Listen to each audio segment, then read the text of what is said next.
Bonjour et bienvenue dans ce premier cours sur la photo numérique et sur le numérique en général. J'aimerais d'abord vous parler de l'argentique. C'était il n'y a pas si longtemps. La majorité d'entre nous utilisions ça, une pellicule. Certains l'utilisaient même dans des jetables ou dans des appareils à quelques euros ou tout simplement offerts par un catalogue de vente par correspondance.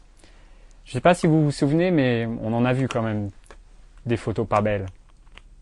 Peut-être même que vous en avez fait. Moi en tout cas, j'en ai fait un paquet. Puis un jour, le capteur numérique est apparu. Sous la forme d'un appareil photo, tout ce qu'il y a de plus classique, à la place de cette pellicule, il y avait un capteur. La possibilité de faire des photos sans limite. Bon, la taille de la carte mémoire, mais c'était pas un problème. Et surtout gratuitement, l'appareil étant cher à l'achat, mais ensuite, la possibilité de faire autant de photos qu'on le souhaite. Et ça a l'air de rien, mais ça a complètement révolutionné le milieu de la photographie.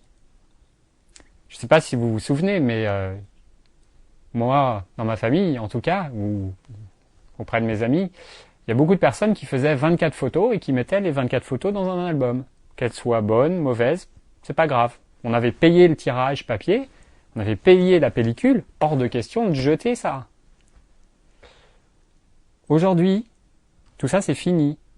On a la possibilité de faire autant de photos qu'on veut, on a la possibilité de les trier, d'utiliser un ordinateur pour les retoucher un petit peu, pour corriger les éventuels défauts, les yeux rouges, une tache, un fond pas terrible qu'on peut facilement remplacer. Et ça c'est énorme. Il y a aussi deux autres avantages dont je vais vous parler dans la leçon suivante.